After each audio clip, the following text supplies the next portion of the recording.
नमस्कार दोस्तों।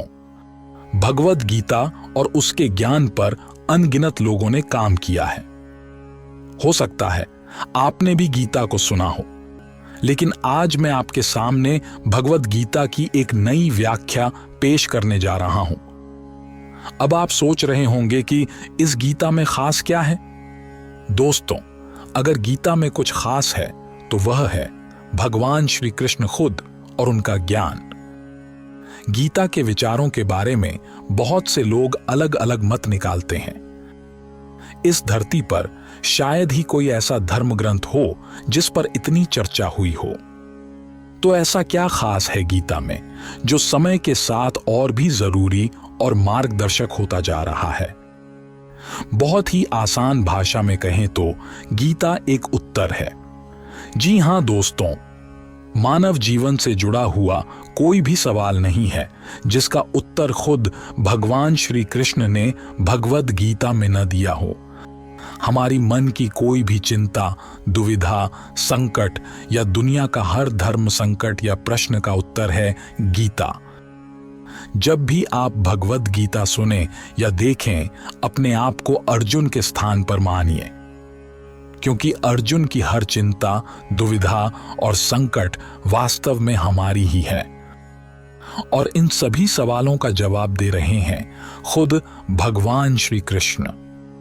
हम इन संपूर्ण भगवद गीता सीरीज में पार्ट बाय पार्ट सभी 18 अध्याय और इसमें लगभग 700 श्लोकों को सरल और समझने में आसान भाषा में प्रस्तुत करेंगे, ताकि आप श्री कृष्ण के हर विचार को गहराई से समझ सकें और अपने जीवन में उसे उतार सकें।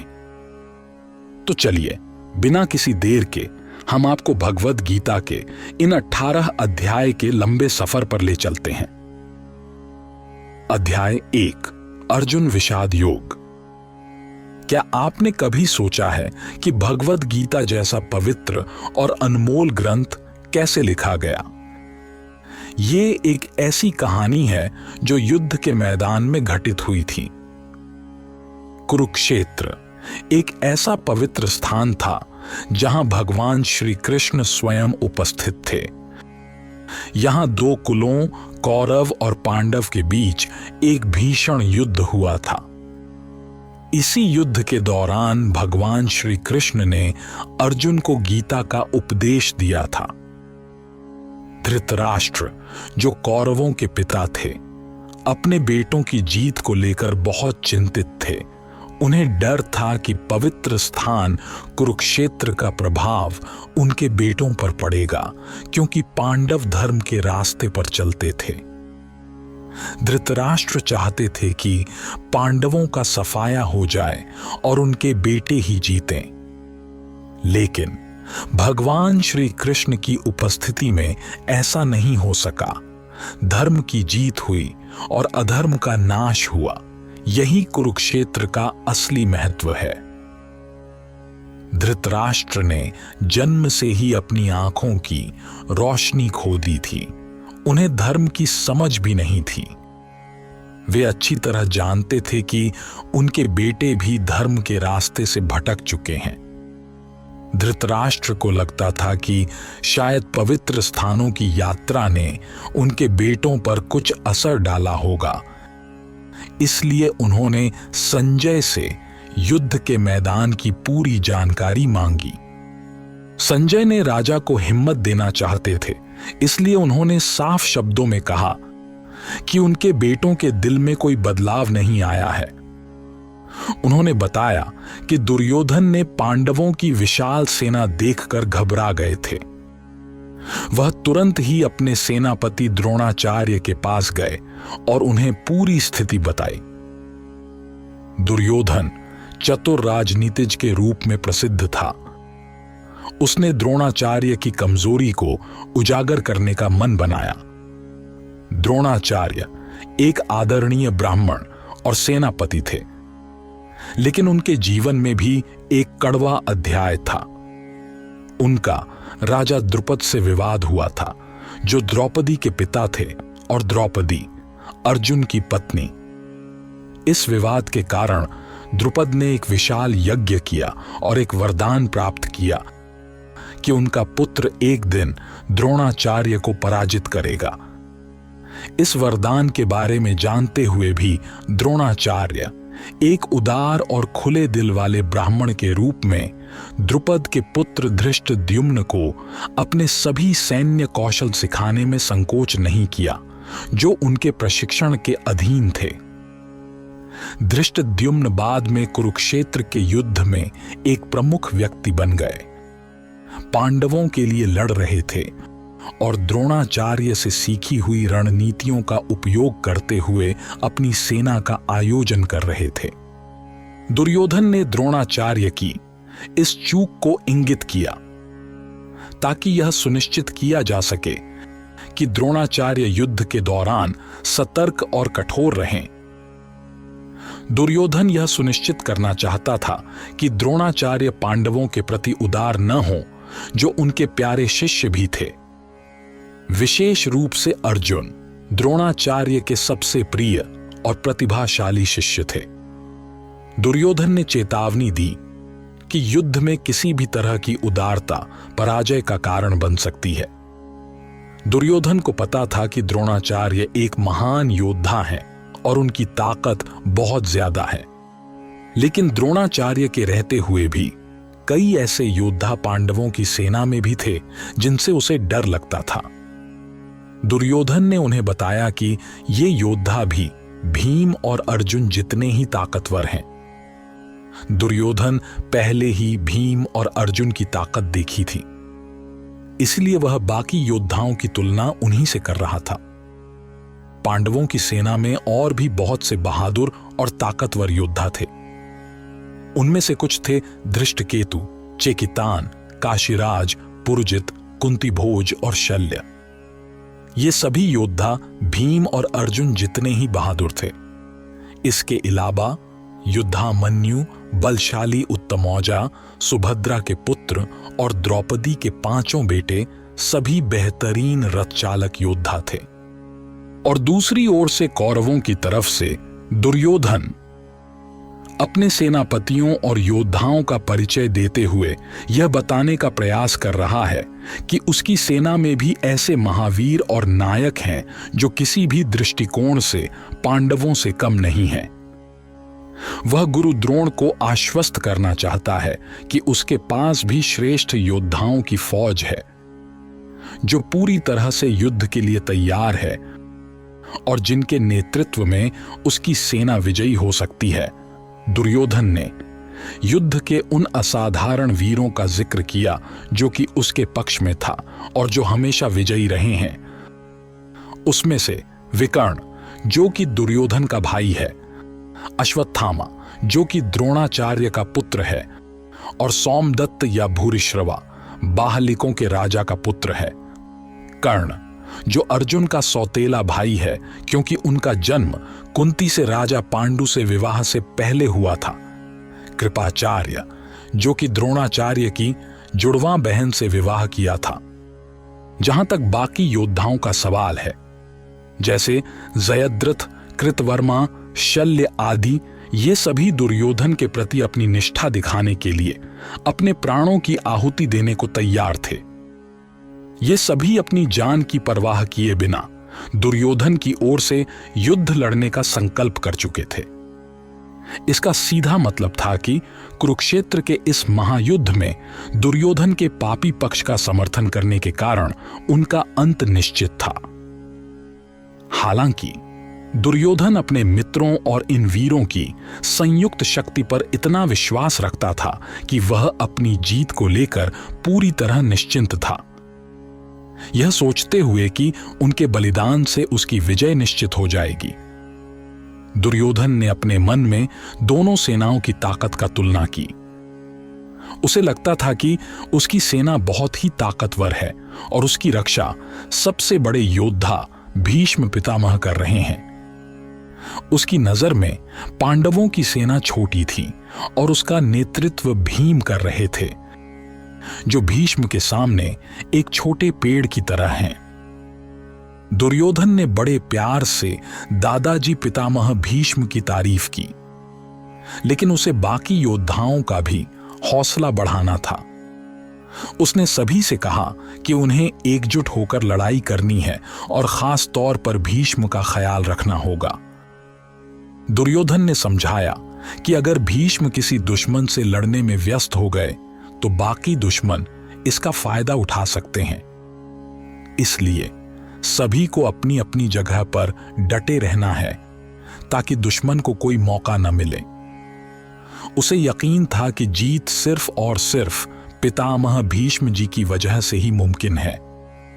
पितामह भीष्म, जो कि कुरुवंश के आदरणीय दादाजी थे, उन्होंने दुर्योधन की चिंता और दिल की गहराई को समझ लिया।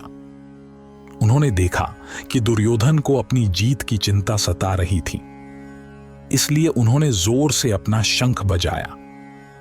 यह शंखनाद ऐसा था मानो शेर दहाड़ रहा हो। इस शंख की गूंज के जरिए पितामह भीष्म जी ने दुर्योधन को यह संकेत दिया कि उसकी विजय की संभावना बहुत कम है, क्योंकि दूसरी तरफ भगवान श्री कृष्ण खुद पांडवों के साथ थे। फिर भी भीष्म जी ने दुर्योधन को यह आश्वासन दिया कि वे पूरी ताकत और समर्पण के साथ युद्ध करेंगे।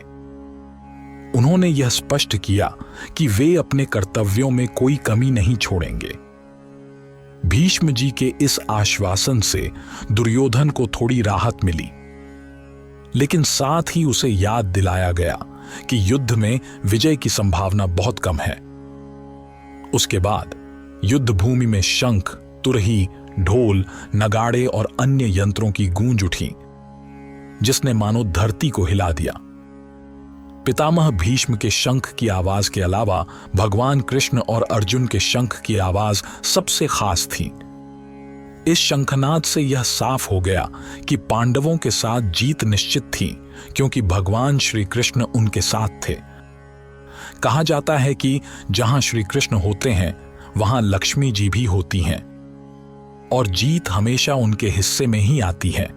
इसलिए श्री कृष्ण के शंख की आवाज से ही समझ में आ गया कि भाग्य और विजय अर्जुन के साथ हैं। अर्जुन और कृष्ण का रथ भी खास था, जिसे अग्निदेव ने अर्जुन को दिया था। यह रथ इतना शक्तिशाली था कि इसे तीनों लोकों में कहीं भी चलाया जा सकता था और हर जगह जीत दिला सकता था। भगवान कृष्ण को ऋषिकेश कहा जाता है, क्योंकि वे सभी इंद्रियों के स्वामी हैं। हम सब उनके ही अंश हैं और हमारी इंद्रियां भी उन्हीं का हिस्सा हैं। भगवान हर जीव के दिल में रहते हैं और हमारी इंद्रियों को संचालित करते हैं, लेकिन वे ऐसा हमारी इच्छा के अनुसार नहीं, बल्कि हमारे समर्पण के आधार पर करते हैं। युद्ध के मैदान में उन्होंने अर्जुन की इंद्रियों को अपने नियंत्रण में रखा, इसलिए उन्हें ऋषिकेश कहा गया। भगवान के कई नाम हैं, जैसे मधुसूदन, गोविंद, वासुदेव, देवकी नंदन, यशोदा नंदन, पार्थसारथी। हर नाम के पीछे एक खास वजह होती है। अर्जुन को धनंजय कहा जाता है, क्योंकि उन्होंने अपने भाइयों के लिए धन जुटाया था। भीम को वीरकोद्र कहा जाता है, क्योंकि वे बहुत ताकतवर और बड़े योद्धा थे। पांडवों की तरफ से बजाए गए शंख की आवाज बहुत जोश और उत्साह भरने वाली थी, क्योंकि उनके साथ भगवान श्री कृष्ण थे। दूसरी तरफ न तो इतने बड़े योद्धा थे, न भगवान कृष्ण, और न ही भाग्य का साथ। इसीलिए उनकी हार पहले से ही तय थी और शंखनाद ने यह स्पष्ट कर दिया। संजय ने धृतराष्ट्र को बड़ी सूझबूझ से बताया कि पांडवों को धोखा देकर और अपने बेटों को राजगद्दी पर बैठाने की उनकी नीति सही नहीं थी। युद्ध के संकेत पहले ही साफ थे कि इस महायुद्ध में पूरा कुरुवंश नष्ट हो जाएगा। पितामह भीष्म से लेकर अभिमन्यु और अन्य राजा जो विभिन्न राज्यों से आए थे, सबकी किस्मत में मौत लिखी थी। यह पूरी आपदा राजा धृतराष्ट्र के कारण आई थी, क्योंकि उन्होंने अपने बेटों की गलत नीतियों को बढ़ावा दिया। जब भीष्म और दूसरे योद्धाओं ने शंख बजाया तो पांडवों को कोई डर नहीं लगा, लेकिन जब पांडवों ने शंख बजाया तो धृतराष्ट्र के बेटों के दिल डर से कांप उठे। इसका कारण था कि पांडवों को भगवान कृष्ण पर पूरा भरोसा था। जो भगवान की शरण में होता है उसे किसी भी मुसीबत का डर नहीं होता। युद्ध शुरू होने वाला था। धृतराष्ट्र के बेटों ने पांडवों की सेना की तैयारी देखकर थोड़ा डर महसूस किया, क्योंकि पांडवों को कृष्ण का सीधा मार्गदर्शन मिल रहा था। अर्जुन के झंडे पर हनुमान जी की तस्वीर भी विजय का संकेत थी, क्योंकि हनुमान जी ने राम रावण युद्ध में श्री राम जी की सहायता की थी। अब राम जी के समान श्री कृष्ण जी और हनुमान जी दोनों अर्जुन के रथ पर थे। जहां राम जी होते हैं वहां हनुमान जी और लक्ष्मी जी भी होती हैं। इसलिए अर्जुन को किसी से डरने की जरूरत नहीं थी। सबसे बड़ी बात यह थी कि भगवान कृष्ण खुद उनके साथ थे और उन्हें सही रास्ता दिखा रहे थे। इन सभी शुभ संकेतों के कारण अर्जुन की जीत सुनिश्चित लग रही थी। इस प्रकार पांडवों की सेना का मनोबल ऊंचा था, जबकि कौरवों का मन पहले से ही भारी था। युद्ध भूमि में शंखनाद से दोनों पक्षों के बीच की भावनात्मक स्थिति और भी स्पष्ट हो गई। जहां एक तरफ अर्जुन और उनके साथियों को भगवान श्री कृष्ण का साथ मिला हुआ था, वहीं दूसरी तरफ दुर्योधन और उसकी सेना को अपनी ताकत पर ही निर्भर रहना था। इस सब के बाद यह समझना आसान था कि इस महायुद्ध का परिणाम क्या होगा। हालांकि भगवान श्री कृष्ण परम पुरुषोत्तम हैं, फिर भी वे अपनी अहेतुक कृपा से अपने मित्र की सेवा में लगे हुए थे।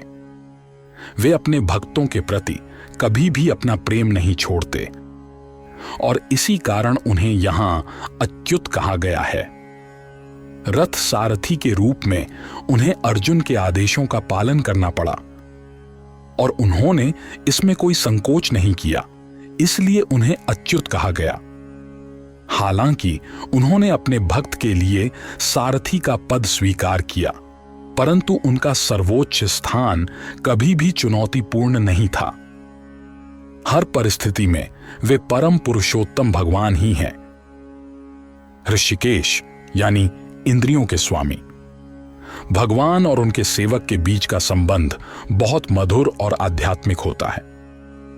सेवक हमेशा भगवान की सेवा के लिए तत्पर रहता है और इसी प्रकार भगवान भी हमेशा अपने भक्त की सेवा करने का अवसर ढूंढते रहते हैं। भगवान अपने शुद्ध भक्त द्वारा उन्हें आदेश देने में अधिक आनंद महसूस करते हैं, बजाय इसके कि वे खुद आदेश दें। प्रभु के रूप में हर कोई उनके आदेशों का पालन करता है और कोई भी उनसे ऊपर नहीं है जो उन्हें आदेश दे सके। लेकिन जब वे देखते हैं कि उनका शुद्ध भक्त उन्हें आदेश दे रहा है तो उन्हें दिव्य आनंद प्राप्त होता है, भले ही वे सभी परिस्थितियों में अच्युत स्वामी हैं।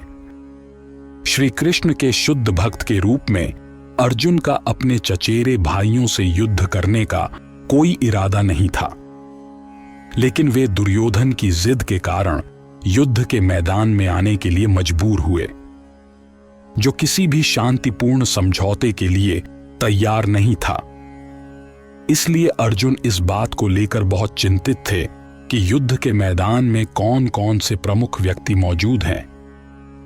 हालांकि युद्ध के मैदान में शांति स्थापित करने का कोई सवाल नहीं था, फिर भी वे उन्हें फिर से देखना चाहते थे और यह देखना चाहते थे कि वे अनचाहे युद्ध की मांग में कितने दृढ़ थे। यह बात सभी जानते थे कि दुर्योधन अपने पिता धृतराष्ट्र के साथ मिलकर पांडवों का राज्य हड़पना चाहता था। इसलिए दुर्योधन के साथ जो लोग थे वे भी उसकी तरह ही स्वार्थी और धूर्त थे। अर्जुन युद्ध शुरू होने से पहले उन सभी को देखना चाहते थे ताकि यह समझ सकें कि उनके सामने कौन कौन खड़ा है हालांकि उनका इनसे कोई शांति की बातचीत करने का इरादा नहीं था। अर्जुन उन्हें देखना इसलिए भी चाहते थे ताकि यह जान सकें कि उन्हें कितनी ताकत का सामना करना पड़ेगा। लेकिन उन्हें इस बात का पूरा भरोसा था कि जीत उनकी ही होगी, क्योंकि उनके साथ श्री कृष्ण थे। दोस्तों, इसके बाद आता है अर्जुन के मन की गहरी चिंता और दुविधा। क्यों अर्जुन ने इस युद्ध के बीच में रुकने का फैसला किया और उसके मन में क्या चल रहा था, इसे हम अगले वीडियो में विस्तार से और आसान भाषा में समझाने की कोशिश करेंगे। अगर आपको गीता का यह पहला भाग अच्छा लगा हो तो कृपया हमारे चैनल को लाइक और शेयर करके दूसरों को भी इस संपूर्ण गीता ज्ञान का लाभ उठाने का मौका दें। अगर आप इस चैनल पर नए हैं तो इसे सब्सक्राइब जरूर करें ताकि आपको हमारे नए वीडियो की नोटिफिकेशन आपके फीड में मिलती रहे। तो मिलते हैं अगले वीडियो में। तब तक अपना ध्यान रखें और दूसरों को खुशी देने की कोशिश करें। धन्यवाद।